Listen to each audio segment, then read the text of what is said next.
So you've gone on to have an incredible career spanning multiple continents. Did you ever think you'd kind of find the success that you found in Europe?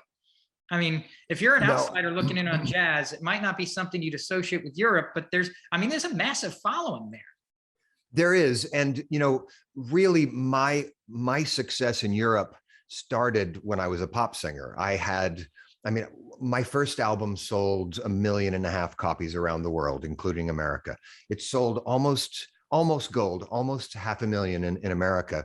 And then it sold another, 400,000 in England or in the UK, and another 300 in Germany. Those are smaller countries. So they were multi-platinum albums in those countries. My visibility, my profile was much higher there than in the States. I had real success here for that first album. I was on The Tonight Show, 4 times for the first album, and Arsenio and Kathy Lee and Regis and Today Show and all that stuff. I did all those things. It was amazing. I toured around the world with my heroes.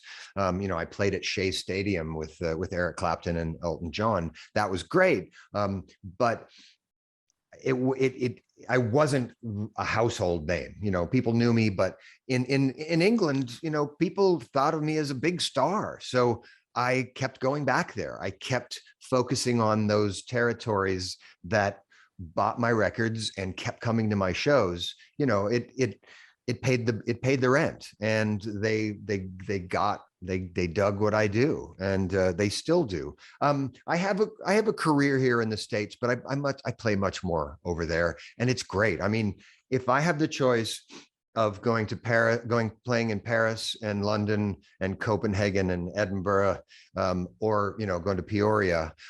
No offense to Peoria, but I want to go to Paris, baby. I want to go hang out in London with my friends and drink a nice pint of ale and it's a really cool life that I get to lead, and the flights are just a little longer. The overnight flights will kill you, but once you get there, it's really, I really like my job. I'm lucky to have it. Now, one of the other crazy things for me is that you found yourself working on the show Sons of Anarchy. How did your work on This Life come about? Well, my friend Bob Thiel Jr., somebody that I'd written songs with and made records with over the years, Bob called me. It's like 13 years ago now. It's amazing how time flies. He called me and he said, I just got a new job. I'm the music supervisor on this new TV show.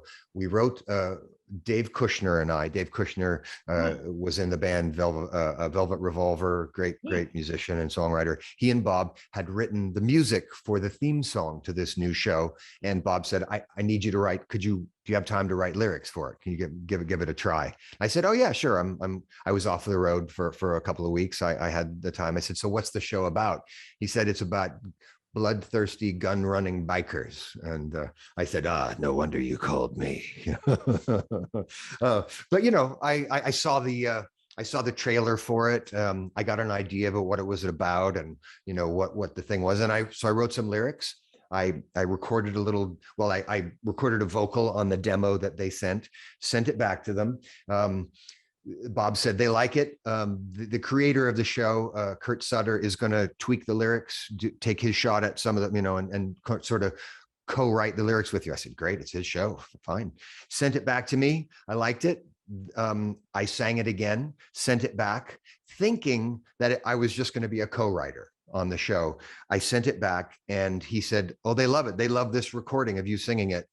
This is going to go on the show. So suddenly, not only was I a co-writer for this song, but I was the voice of Sons of Anarchy. And then it turned into this massive hit. I mean, people love that show. The fans of Sons of Anarchy are just rabid for it. It was a lot of fun. So I made a lot of new fans. I got to sing some music that was in a different vein than I normally do, blues rock as opposed to kind of jazz blues.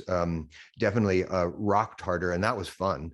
And over the life of the series, I got to record some other songs as well. I did a kind of a pivotal song in the first series was a song called John the Revelator, which we borrowed from the great bluesman Son House, and sort of did a version that was most like his version, and that got a lot of attention as well. So I met a lot of interesting new fans, and got to go hang out with some of the TV stars now and then, and did a tour with the group that played the music, including Katie Seagal, who was the lead actress in it. So she's a great singer. So she was I went out on tour with Katie Seagal, with Peg Bundy. So now you've got this new album coming out, This Life. What was the inspiration for making this record? Well, it's been 30 years since my first album. This is the 30th anniversary of my entrance into the record business. I'd played music for over a decade before that record came out, but that was my first album 30 years ago. And I, over the years, have continued to play some of the songs that especially the hit singles from that first album, and other songs from my albums throughout my career. But we play them differently. Back then, I played with a pop band with electric guitar, loud electric guitars, and very, very electric sounding and rockin'. These days, I tour with a jazz quintet, or as a jazz quintet, and so we play jazz versions of those songs, the same way that I'll take an Elvis Costello song, pull it apart, and put it back together as a jazz arrangement. I've done that with I Wonder Why, with You're All That Matters to Me, with Never Saw a Miracle, and songs along the way. What's so funny about Peace, Love, and Understanding from the Bodyguard soundtrack, the Sons of Anarchy song. We do those entirely differently than they were originally recorded.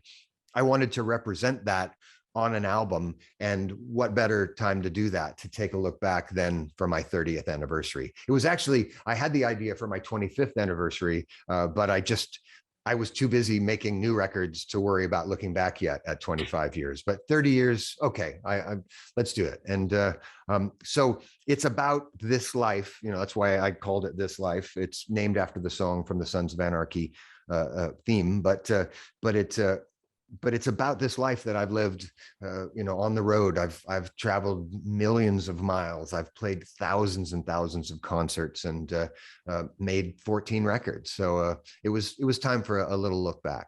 So let's talk a little bit more about your new album. When does the record drop, and where can our audience go to listen or purchase? Well, February 25th is the release date, and you can go anywhere. It's at all the platforms. You can stream it on all the, I won't name any of the streaming. Wherever you stream music, you can hear This Life. Right now, there are a couple of singles out that you can listen to, so the preview singles, but after February 25th, you can buy it on, on Apple and all the rest of them. And you can go to your local record store. And that's what I recommend. Go to your local record store and buy it on vinyl, because it's going to sound good on vinyl. It's a double album. I'm really excited. It's my first. Oh, wow. It's my first double album. You can open it up and look at. Hey, I miss those. I miss those when the double albums on vinyl. The fanboy in me is really excited about the double album. Yeah. So, and where can our audience go to follow you on social media? Oh, I'm everywhere. I'm on the screen. We'll put it on the screen there. Yeah, I'm the Curtis Stigers on Instagram, because somebody took Curtis Stigers. There are so many Curtis Stigerses on there, but I'm the one with a little check mark, and it's the Curtis Stigers. I'm on Facebook as Curtis Stigers. I'm on Twitter. I'm very angry and political on Twitter. Don't go there unless you want to read me swearing a lot. But the other thing that I want to tell you about really quickly is that every Wednesday I do a live stream show. It started during the pandemic because I couldn't get out there and play, and I wanted to keep in touch with my fans. So I do Songs from My Kitchen. It's every Wednesday. If you go to curtisstigers.com, you can click on Songs from My Kitchen, the live stream, and you can watch all the old ones, or you can just tune in some Wednesday. I do it at 1 p.m. in Mountain Time, which is, sort of East Coast is 3 p.m. But you can watch them later. They're accessible at any time of the day or night. Curtis, I really appreciate you being on the show. Thank you so much for joining us. Ladies and gentlemen, Curtis Stigers. Thank you. It was really nice talking to you.